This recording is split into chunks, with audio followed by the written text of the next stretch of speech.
Cooperative planning committee, Saraiya committee. നമ്മളിനി discuss ചെയ്യാനുള്ളത് മക്ലഹാൻ കമ്മിറ്റിക്ക് ശേഷം വന്ന 1945 കോപ്പറേറ്റീവ് പ്ലാനിംഗ് കമ്മിറ്റിയെ കുറിച്ചാണ്. നമ്മൾ പറഞ്ഞു എഡ്വേർഡ് ലോവനെ നിയമിച്ചതും ഫ്രെഡറിക് നിക്കോൾസനെ നിയമിച്ചതും അവരുടെ റിപ്പോർട്ട് അടിസ്ഥാനത്തിൽ നടത്തിയ ചേഞ്ചസ് ഒക്കെ നമ്മൾ കണ്ടതാണ്. കോപ്പറേറ്റീവ് സൊസൈറ്റീസ് ആക്ട് വന്നത്, സൊസൈറ്റീസ് ആക്ടിലെ അമെൻഡ്മെന്റ് വന്നത് 1912 അമെൻഡ്മെന്റ്, അതിനുശേഷം വന്ന മക്ലഹാൻ കമ്മിറ്റി അവർ നടത്തിയ റെക്കമെൻഡേഷൻസ്, സൊസൈറ്റിയുടെ ഫണ്ട് യൂട്ടിലൈസ് ചെയ്യുന്ന പ്രൊഡക്റ്റീവ് പർപ്പസിനാണെന്ന് ഉറപ്പുവരുത്താനുള്ള വഴികൾ,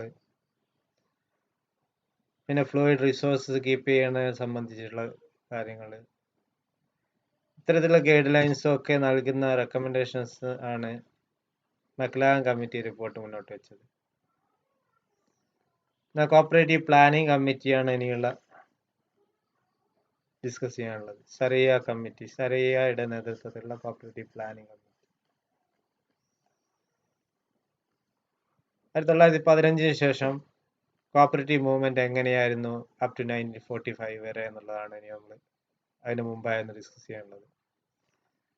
1945 വരെയുള്ള കോപ്പറേറ്റീവ് മൂവ്മെന്റിനെ കുറിച്ച് നമ്മൾ ജസ്റ്റ് ഒരു ലഘു വിവരണം ഞാൻ നൽകുകയാണ്. The depression and the cooperative movement in India. 1915 ശേഷമാണ് ഈ ഡിപ്രഷൻ വരുന്നത്. ആ ഡിപ്രഷന്റെ onset of the depression imposed on the movement a much severe strain than it had ever had to face before. Depression എന്ത് ചെയ്തിട്ടുണ്ട്? കോപ്പറേറ്റീവ് സെക്ടറിനെ വല്ലാതെ ബാധിച്ചിട്ടുണ്ട്. Cooperative sector എന്ത് ചെയ്തു? കോപ്പറേറ്റീവ് സെക്ടറിനെ ബാധിക്കുക എന്ന് പറഞ്ഞാൽ അഗ്രികൾച്ചറിസ്റ്റിനെ ബാധിച്ചു. അഗ്രികൾച്ചർ കമ്മോഡിറ്റീസിന്റെ വിലയെ എന്ത് ചെയ്തു? ബാധിച്ചു. അഗ്രികൾച്ചർ കമ്മോഡിറ്റീസിനെ അഡ്വേഴ്സ്ലി എഫക്ട് ചെയ്തു. എക്കണോമിക് കണ്ടീഷൻ ഓഫ് അഗ്രികൾച്ചറിസ്റ്റ് എന്ത് ചെയ്തു? മോശമായി തുടങ്ങി. അഗ്രികൾച്ചർ പ്രൊഡക്റ്റ് ഒന്നും തരം വിലയില്ലാതെ ഘട്ടം വന്നു. അത് അവരുടെ റീപേയിങ് കപ്പാസിറ്റി എന്ത് ചെയ്തു? ബാധിച്ചു. അതുകൊണ്ട് തന്നെ അവരുടെ ലോൺ ഡിമാൻഡ് എന്ത് ചെയ്തു? ഇൻക്രീസ് ചെയ്തു. അതേപോലെ തന്നെ ഓവർ ഡ്യൂസ് എന്ത് ചെയ്തു? അതിനനുസരിച്ച് വർദ്ധിച്ചു. അത് 1927-28 20% ആണെങ്കിൽ 32-33 പീരീഡിൽ 40% ആയി. In Madras, more than 60% of short-term loans arrears ആയി മാറി. ഏകദേശം 60% ലോൺസ് ഷോർട്ട് ടേം ലോൺ എന്തായി? അരിയേഴ്സ് ആയി മാറി. ഈ കോപ്പറേറ്റീവ് മൂവ്മെന്റിനെ ഒരു വല്ലാത്ത അവസ്ഥയിലേക്ക് എത്തിച്ചു. പ്രത്യേകിച്ച് സെൻട്രൽ ബാങ്ക്സ് ഒക്കെ ചെയ്യേണ്ടി വന്നു. വൈൻഡിങ് അപ്പിലേക്ക് പോയി. ഇൻവെസ്റ്റിഗേഷൻ ഓഫ് സർ ഡാർലിംഗ് എന്ന് പറഞ്ഞ ഒരാള് നിയോഗിച്ച് നടത്തിയ ഒരു ഇൻവെസ്റ്റിഗേഷനിൽ പറയുന്നത് 1935 കൂടി 24% of total number of society started since the beginning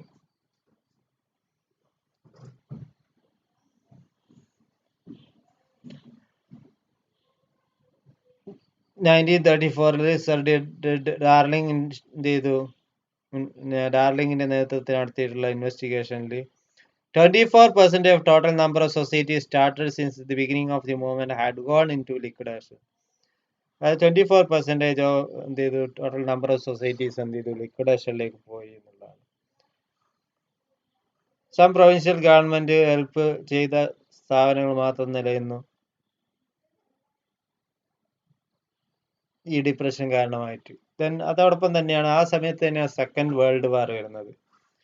second world വാറും ഇതേപോലെ തന്നെ റൈസ് പ്രൈസ് ഉണ്ടാക്കി. അതുപോലെ തന്നെ അഗ്രികൾച്ചർ പ്രോസ്പെരിറ്റിയെ ബാധിച്ചു. വേൾഡ് വാർ സെക്കൻഡ് എന്ത് ചെയ്തു? 1938-39 പീരീഡ്, 45 and 46 പീരീഡിലൊക്കെ കോപ്പറേറ്റീവ് മൂവ്മെന്റ് നമ്മൾ നോക്കുകയാണെങ്കിൽ 38-39 പീരീഡിൽ 122,000 സൊസൈറ്റീസ് ഉള്ളത് 172,000 ആയി മാറി. സെക്കൻഡ് വേൾഡ് വാറിന് ശേഷം അല്പം പുരോഗതി പ്രാപിച്ചു. മെമ്പർഷിപ്പ് 53.7 ലാഖിൽ നിന്ന് 91.6 ലാഖിലേക്ക് വർദ്ധിച്ചു. വർക്കിംഗ് ക്യാപിറ്റലിൽ അതിന് അനുപാതമായിട്ടുള്ള വർധന ഉണ്ടായി. അത് amounted to 41% rise in the member of society, 70% in membership and 54% in working capital. ഇത് 45-46 പീരീഡിൽ ഉണ്ടായിട്ടുള്ള മുന്നേറ്റമാണ്. സെക്കൻഡ് വേൾഡ് വാറിന്റെ സമയത്ത് ഉണ്ടായിട്ടുള്ള ഒരു തകർച്ചയിൽ നിന്ന് 45-46 പീരീഡിൽ എന്ത് ചെയ്തു, വീണ്ടും ഒരു മുന്നേറ്റം കാഴ്ചവെക്കാനായി.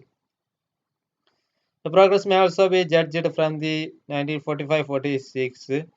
There was one society for every 3.8 villages and 10.6% of their population against only one society for 5.4 village.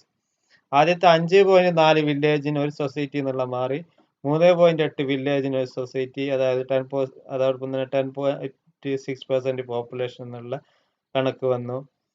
അത് ആദ്യം ഉണ്ടായിരുന്ന 6.2% പോപ്പുലേഷന് 5.4 വില്ലേജസ് എന്നുള്ള രീതിയിലായിരുന്നു 1938-39 പീരീഡിൽ, വേൾഡ് വാറിന്റെ പീരീഡിൽ. അത് മാറി 45-46 ആകുമ്പോഴേക്ക് എന്ത് ചെയ്തു, 3.8 വില്ലേജ് 10.6 പോപ്പുലേഷൻ എന്നുള്ള രീതിയിലേക്ക് വന്നു. ഓവർ ഡ്യൂസ് ഒക്കെ റീപെയ്ഡ് ചെയ്തു. And the demand for new loans fell, with the result of many societies and central banks came possess surplus fund for which they were keen to find profitable debt investment. Cooperative സൊസൈറ്റീസിന് തിരിച്ചുവരവ് സാധ്യമാക്കി 1945-46 പീരീഡിൽ. 1938-39 world വാറിന്റെ പീരീഡിൽ നിന്ന് മാറി 45-46 period ആകുമ്പോഴേക്ക് എന്ത് ചെയ്തു, തിരിച്ചുവരവ് സാധ്യമായി. 38-39 പീരീഡിൽ 17 നോൺ ക്രെഡിറ്റ് സൊസൈറ്റീസ് ഉണ്ടായിരുന്നത് 23 ആയി വർദ്ധിച്ചു 45-46.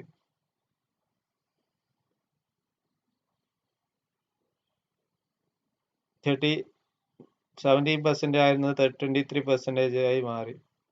അവരുടെ കോൺട്രിബ്യൂഷൻ എത്ര പെർസെൻറ്റേജ് മാറി, 17% ആയി മാറി. ഷോർട്ടേജ് ഓഫ് കൺസ്യൂമർ ആർട്ടിക്കിൾസ്, നമ്മൾ വേൾഡ് വാറിന്റെ ടൈമിൽ ഷോർട്ടേജ് ഓഫ് കൺസ്യൂമർ ആർട്ടിക്കിൾസ് ഉണ്ടായി. Sugar, cloth, kerosene, matches led to establishment of large number of consumer cooperative store. ആ സമയത്ത് കോപ്പറേറ്റീവ് സ്റ്റോർ ആരംഭിക്കാനുള്ള ഒരു അനുകൂല സാഹചര്യം കൈവന്നു. Many new types of producer societies വന്നു, like weavers cooperative society, marketing cooperative society, fruit grower and cane grower societies, motor transport society. ഇങ്ങനെ പലതരത്തിലുള്ള കോപ്പറേറ്റീവ് സൊസൈറ്റീസിലേക്ക് നയിച്ചു വേൾഡ് വാർ എന്നുള്ളതാണ്. The war period also saw a growing trend towards the establishment of multi-purpose cooperative society. Multi-purpose cooperative societyയുടെയും തുടക്കം ഉണ്ടാകുന്നത് ഈ world വാറിന്റെ പീരീഡിലാണ്. War broadened the functional range of the movement. ഈ കോപ്പറേറ്റീവ് മൂവ്മെന്റിന്റെ പ്രവർത്തിക്കുന്ന ഏരിയ എന്ത് ചെയ്തു, വികസിപ്പിച്ചു എന്നുള്ളതാണ് ഈ വേൾഡ് വാർ ഉണ്ടായിട്ടുള്ള കോപ്പറേറ്റീവ് മൂവ്മെന്റിനുള്ള ഫലം. അത് ക്രെഡിറ്റ് സ്ട്രക്ചറിൽ മാത്രം ഒതുങ്ങി നിന്ന കോപ്പറേറ്റീവ്സിനെ പല വൈകിയൊക്കെ എന്ത് ചെയ്തു, അതിന്റെ വികസിപ്പിക്കാൻ കാരണമായി. Then cooperative planning committee, Saraiya committee. ഇപ്പം 1945 നിലവിൽ വന്ന cooperative planning committee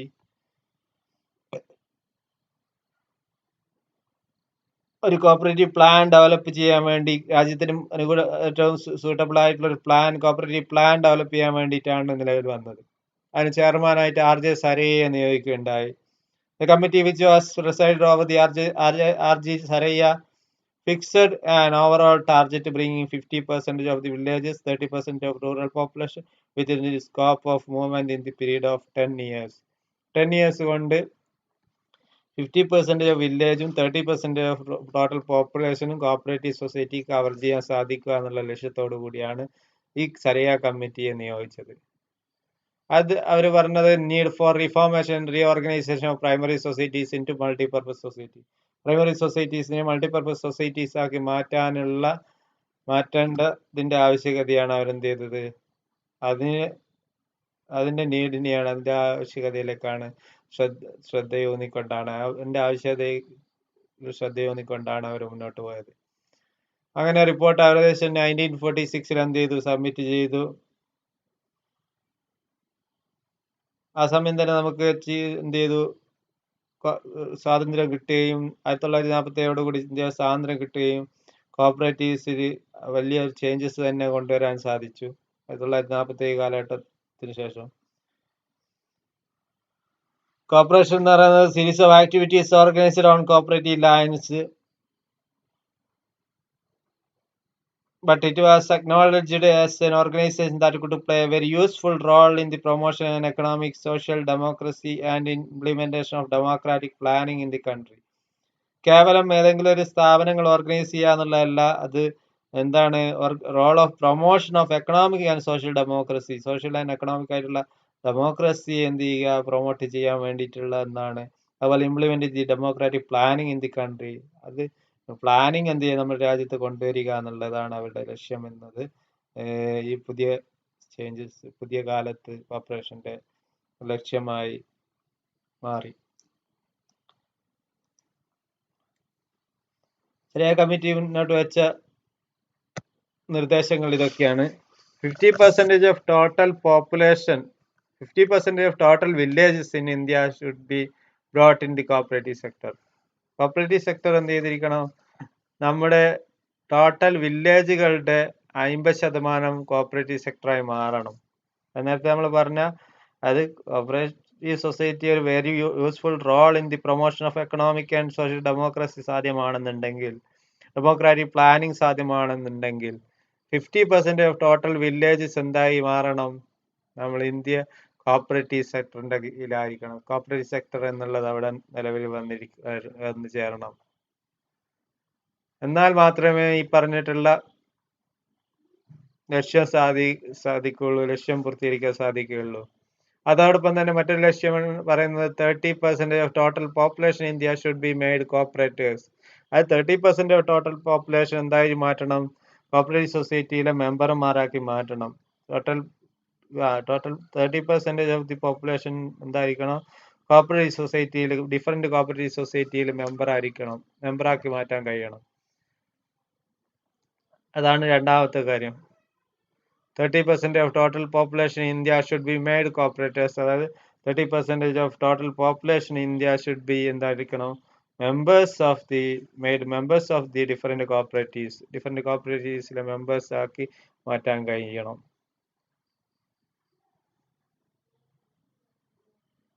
The committee also deal in detail with the cooperatives in the area of animal husbandry, agricultural marketing and processing, agricultural credit, labor and civil construction. ഇങ്ങനെ തുടങ്ങി നാനാവിധ മേഖലകളിലേക്കും എന്ത് ചെയ്യണം, cooperative society വളരേണ്ടതുണ്ട്, വളർച്ച പ്രാപിക്കേണ്ടതുണ്ട് എന്നതാണ് committee deal ചെയ്യുന്നത്. Committee അത് detail ആയി തന്നെ അതിനെക്കുറിച്ച് പഠനം നടത്തി. ആനിമൽ ഹസ്ബൻഡറി രംഗത്ത് ഇങ്ങനെ കോപ്പറേറ്റീവ് സൊസൈറ്റി പ്രവർത്തിക്കാൻ സാധിക്കും. എങ്ങനെ അഗ്രികൾച്ചർ മാർക്കറ്റിംഗ് ആയിട്ട് ബന്ധപ്പെട്ട് ഇങ്ങനെ കോപ്പറേറ്റീവ് സൊസൈറ്റീസിന് പ്രവർത്തിക്കാൻ സാധിക്കും. എങ്ങനെ അഗ്രികൾച്ചർ ക്രെഡിറ്റ് രംഗത്ത്, അഗ്രികൾച്ചർ പ്രോസസ്സിംഗ് രംഗത്ത് ഇങ്ങനെ പ്രവർത്തിക്കാൻ സാധിക്കും. അഗ്രികൾച്ചർ ക്രെഡിറ്റിനായിട്ടുള്ള കോപ്പറേറ്റീവ് സൊസൈറ്റീസ് എങ്ങനെ പ്രവർത്തിക്കണം. ലേബർ കോപ്പറേറ്റീവ്സ്, നമ്മളെ ഒരാളെങ്കിൽ ലേബർ കോപ്പറേറ്റീവ് സൊസൈറ്റി പോലുള്ള ഒന്ന്. Civil construction and labour and civil construction എന്നുള്ള രീതിയിലൊക്കെ കോപ്പറേറ്റീവ് സൊസൈറ്റീസ് എങ്ങനെ പ്രവർത്തിക്കാൻ സാധിക്കും എന്നുള്ളത് പഠനം നടത്താനൂടി ഈ കമ്മിറ്റി, സരയ കമ്മിറ്റി എന്ത് ചെയ്തു, ശ്രമിച്ചിട്ടുണ്ട് എന്നുള്ളതാണ്. Committee also deal in detail ആയിട്ട് തന്നെ അതിനെക്കുറിച്ച് പഠനം നടത്തിയിട്ടുണ്ട് എന്നുള്ളതാണ് നമുക്കറിയാൻ കഴിയുന്നത്. അതോടൊപ്പം തന്നെ വുമൺ ആൻഡ് കോപ്പറേഷൻ, വുമണും കോപ്പറേഷനും തമ്മിലുള്ള, അതായത് സ്ത്രീകളുടെ ശാക്തീകരണത്തിന് വേണ്ടിയിട്ട് എത്രത്തോളം കോപ്പറേറ്റീവ്സിന് പ്രവർത്തിക്കുക, സ്ത്രീകൾക്ക് വേണ്ടിയിട്ടുള്ള പ്രത്യേക കോപ്പറേറ്റീവ്സിന്റെ സാധ്യതകൾ എന്തൊക്കെയാണ്, ഇതൊക്കെ തന്നെയും കോപ്പറേറ്റീവ് രംഗത്ത് എന്ത് ചെയ്തിട്ടുണ്ട്, കൊണ്ടുവരാനുള്ള ശ്രമം സരയ കമ്മിറ്റി മുന്നോട്ട് വെച്ചിട്ടുണ്ട്. Then cooperative administration and education. കോപ്പറേറ്റീവിന്റെ അഡ്മിനിസ്ട്രേഷൻ, ഭരണം എങ്ങനെയായിരിക്കണം, അതിനുവേണ്ടി കോപ്പറേറ്റീവ് എഡ്യൂക്കേഷൻ നൽകേണ്ടതുണ്ടോ, അതിന്റെ സാധ്യതകൾ, കോപ്പറേറ്റീവ് എഡ്യൂക്കേഷന്റെ ഇമ്പോർട്ടൻസ്. കോപ്പറേറ്റീവ് എഡ്യൂക്കേഷൻ ഉണ്ടെങ്കിൽ മാത്രമേ ഒരു കോപ്പറേറ്റീവ് സൊസൈറ്റികളുടെ മൂവ്മെന്റ്, ഒരു കോപ്പറേറ്റീവ് മൂവ്മെന്റിന്റെ വളർച്ചയ്ക്ക് സാധ്യതയുള്ളൂ എന്നുള്ളതാണ് നമ്മൾ ഇതുവരെയായിട്ട് പറഞ്ഞുകൊണ്ടിരുന്നത്. ഏത് കമ്മിറ്റിയുടെ ഇത് പഠനം നടത്തിയത് എടുത്തു നോക്കിക്കഴിഞ്ഞാൽ അതുപോലെ കോപ്പറേറ്റീവ് പ്രിൻസിപ്പിൾസ് എടുത്ത് നോക്കി കഴിഞ്ഞാൽ കോപ്പറേറ്റീവ് എഡ്യൂക്കേഷൻ ഒരു ഇമ്പോർട്ടൻ്റ് ആയിട്ടുള്ള കാര്യമായിട്ടാണ് എല്ലായിടത്തും ഡിസ്കസ് ചെയ്യുന്നത്. കോപ്പറേഷൻ എന്നുള്ളത് ഒരു വേ ഓഫ് ലിവിങ് തന്നെയാണ്. അതുകൊണ്ട് തന്നെ അത് പഠിക്കാൻ പ്രത്യേകിച്ച് എഡ്യൂക്കേഷൻ കിട്ടിയ ആളുകൾക്ക് മാത്രമാണ് കോപ്പറേറ്റീവ് സൊസൈറ്റി കൊണ്ട് മുമ്പോട്ട് പോകാൻ കഴിയുന്നത്. മെമ്പേഴ്സ് തന്നെയാണ് കോപ്പറേറ്റീവ് സൊസൈറ്റീസിനെ റൺ ചെയ്തുകൊണ്ട് പോകുന്നത്, അഡ്മിനിസ്ട്രേഷൻ നടത്തിക്കൊണ്ടിരിക്കുന്നത്. അപ്പോൾ അവർക്കുള്ള എഡ്യൂക്കേഷനും കൂടി നൽകിയാൽ മാത്രമേ, അവർക്കും അതിലെ മെമ്പേഴ്സിനുള്ള എഡ്യൂക്കേഷൻ ഉണ്ടെങ്കിൽ മാത്രമേ കോപ്പറേറ്റീവ് മൂവ്മെന്റ് അതിൻ്റെ ഒരു ലക്ഷ്യത്തിലേക്ക് എത്തിച്ചേരാൻ സാധിക്കുകയുള്ളൂ.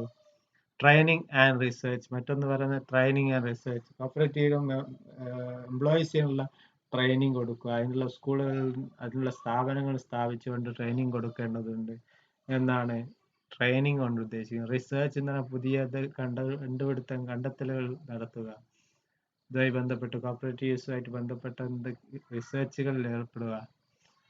അത്തരം റിസർച്ചിൽ നിന്ന് സയന്റിഫിക് ആയിട്ടുള്ള മെത്തേഡ്സും സയന്റിഫിക് ആയിട്ടുള്ള കാര്യങ്ങളും കണ്ടെത്താൻ റിസർച്ച് സഹായിക്കും. കോപ്പറേറ്റീവ്സിനെ എങ്ങനെ നല്ല ശാസ്ത്രീയമായ രീതിയിൽ എങ്ങനെ കൈകാര്യം ചെയ്യണം എന്നുള്ളതൊക്കെ അത്തരം റിസർച്ച് സെന്ററിലൂടെ പഠിച്ചെടുക്കാൻ സാധിക്കും. അതുകൊണ്ട് ട്രെയിനിങ് ആൻഡ് റിസർച്ചിനും ഡീറ്റെയിൽ ആയിട്ട് തന്നെ എന്ത് ചെയ്തിട്ടുണ്ട്, ഡീൽ ചെയ്തിട്ടുണ്ട് ഈ ഒരു cooperative society cooperative planning committee. Then മറ്റൊന്നാണ് linking credit with marketing. Agricultural credit എന്ത് ചെയ്യണം, ക്രെഡിറ്റ് മാർക്കറ്റിംഗ് ആയിട്ട് ലിങ്ക് ചെയ്യണം എന്നുള്ളതാണ്. അതായത് ക്രെഡിറ്റ് സൊസൈറ്റി എന്ത് ചെയ്തിരിക്കുന്നു, ലോൺ കൊടുക്കുന്നത് എന്തായിരിക്കണം, on the condition that borrowing member would sell the marketable surplus through his primary society to nearest marketing society of the area. അത് കോപ്പറേറ്റീവ് സൊസൈറ്റിയിലൂടെ മാർക്കറ്റ് ചെയ്യപ്പെടണം, പ്രൈമറി സൊസൈറ്റിയിലൂടെ മാർക്കറ്റ് ചെയ്യപ്പെടണം. പ്രൈമറി സൊസൈറ്റിയിലൂടെ മാർക്കറ്റിംഗ് സൊസൈറ്റി വഴി എന്ത് ചെയ്തിരിക്കണം, മാർക്കറ്റബിളായിട്ടുള്ള പ്രോഡക്റ്റ് സർപ്ലസ് ഒക്കെ എന്ത് ചെയ്യണം, മാർക്കറ്റ് ചെയ്യണം. ആ മാർക്കറ്റിംഗ് ചെയ്യുന്നതിനനുസരിച്ച് ആണ് ക്രെഡിറ്റ് എന്ത് ചെയ്യേണ്ടത്, അവർക്ക് അനുവദിക്കേണ്ടത്. ആ ലിങ്കിങ് ക്രെഡിറ്റ് വിത്ത് മാർക്കറ്റിംഗ് എന്ന് പറഞ്ഞാൽ അത്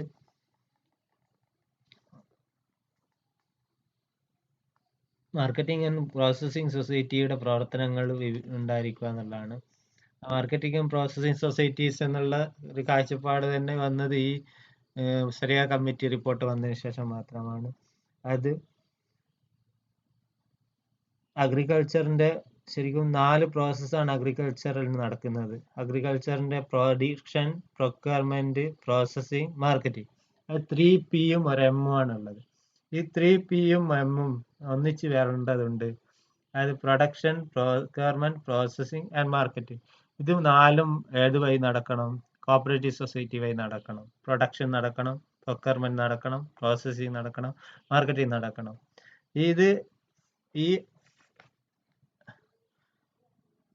ഈ പ്രോസസ്സിങ്ങും ഏത് വഴിയാണ് നടക്കേണ്ടത്, അഗ്രികൾച്ചർ ക്രെഡിറ്റ് സൊസൈറ്റി ആയിട്ട് അതിനെ എന്ത് ചെയ്യണം, ലിങ്ക് ചെയ്യുകയും ചെയ്യണം. ഈ ആക്ടിവിറ്റീസ് ഒക്കെ തന്നെയും ലിങ്കിങ് വിത്ത് agricultural credit society. Credit society credit work provide ചെയ്യണം. എന്തിന്റെ ബേസിൽ, അഗ്രികൾച്ചറൽ പ്രൊഡക്ഷൻ യൂട്ടിലൈസ് ചെയ്യാനുള്ള ബേസിൽ.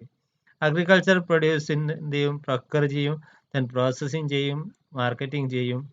പിന്നീട് ആ മാർക്കറ്റിംഗ് എന്ത് ചെയ്യുന്നു, ആ മാർക്കറ്റിംഗ് ചെയ്യുന്നതോടുകൂടി അവരുടെ പേയ്മെന്റ് എൻഷുർ ചെയ്യാണ് ചെയ്യുന്നത്. മാർക്കറ്റിംഗ് കൂടി എന്ത് ചെയ്താൽ, മാർക്കറ്റിംഗ് കൂടി ഉറപ്പുവരുത്തിയാൽ മാത്രമേ ഇവരുടെ റീപേയ്മെന്റ് എന്ത് ചെയ്യുന്നുള്ളൂ, റീപേയ്മെന്റ് ഓഫ് ലോൺ എന്ത് ചെയ്യുന്നുള്ളൂ, ഉറപ്പുവരുത്താൻ കഴിയുന്നുള്ളൂ. അത്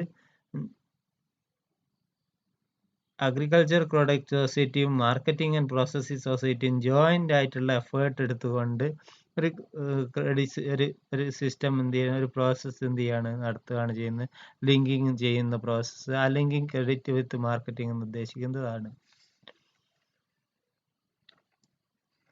ലിങ്കിങ് ക്രെഡിറ്റ് വിത്ത് മാർക്കറ്റിംഗ് എന്ന് പറഞ്ഞാൽ 3P+1M എന്നുള്ള അഗ്രികൾച്ചറിന്റെ ആക്ടിവിറ്റീസിന് ഒരു ക്രെഡിറ്റ് സൊസൈറ്റി കൂടി ലിങ്ക് ചെയ്ത് ക്രെഡിറ്റ് പ്രൊവൈഡ് ചെയ്യുന്നു. ആ ക്രെഡിറ്റ് പ്രൊവൈഡ് ചെയ്യുന്നത് ഈ ആക്ടിവിറ്റിയിലൂടെ റീപേയ്മെന്റ് കൂടി എൻഷുർ ചെയ്യുന്ന രീതിയിലാണ് പോകുന്നത്.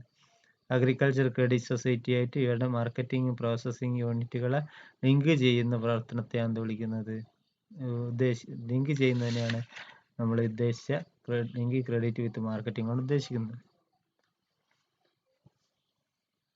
ഇത്രയും കാര്യങ്ങളാണ് സരിയ കമ്മിറ്റി മുന്നോട്ട് വെച്ചത്. സരിയ committee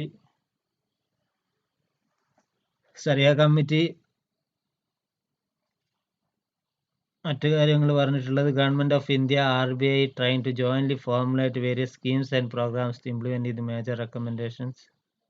A new era of progress was visible in Indian cooperative movement. ഈ പീരീഡിന് ശേഷമാണ് RBIയും ഗവൺമെന്റ് ഓഫ് ഇന്ത്യയും ഒരുപാട് കാര്യങ്ങൾ എന്ത് ചെയ്തത്, ഈ സ്കീംസ് ജോയിന്റ് സ്കീംസ് എന്ത് ചെയ്ത് ഫോർമുലേറ്റ് ചെയ്തത്. എന്തിനു വേണ്ടി? കോപ്പറേറ്റീവ് സെക്ടറിന് വേണ്ടി. അങ്ങനെ കോപ്പറേറ്റീവ് മൂവ്മെന്റ് പുതിയൊരു റോള് വഹിക്കാനുള്ള ഒരു അവസരം അവിടെ ഉണ്ടാവുകയാണ് ചെയ്യുന്നത്.